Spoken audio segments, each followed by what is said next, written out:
Get your free copy of the complete tutorial at www.teachucomp.com/free.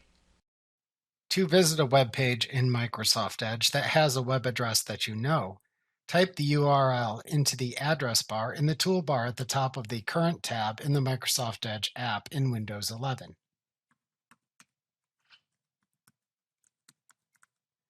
Then press the Enter key on your keyboard. Alternatively, if you don't have a keyboard, you can select the website or search result to view from the drop-down list of results that appears as you start to type into the address bar. Alternatively, to search the web using the default search provider in Microsoft Edge, type the words or phrases for which to search into the address bar in the toolbar at the top of the Microsoft Edge app.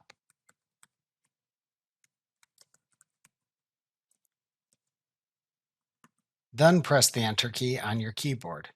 Alternatively, if you don't have a keyboard, you can select the search result term to view from the drop-down of results shown when you start to type into the address bar. At that point, a search results web page appears and shows search result hyperlinks to web pages related to the search terms you typed. You can click these hyperlinks to view the associated web pages.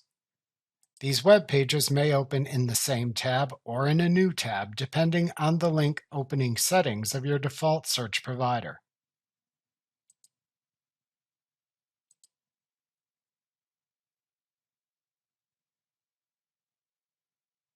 To move backward and forward through the web pages you have visited within a tab in Microsoft Edge, click the Click to Go Back and Click to Go Forward buttons at the left end of the toolbar.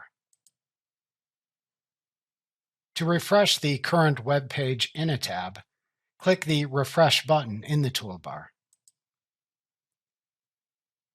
To view your home page in Microsoft Edge, click the Home button in the toolbar. To open a new tab in Microsoft Edge, click the New Tab button, which looks like a plus sign to the right of the opened tabs. To close a tab in Microsoft Edge, click the Close Tab button, which looks like a small X at the right end of the tab. To switch between opened tabs in Microsoft Edge, click the desired tab. To close the entire Microsoft Edge app, click the Close button in the upper right corner of the app window. Like what you see? Pick up your free copy of the complete tutorial at www.teachucomp.com/free.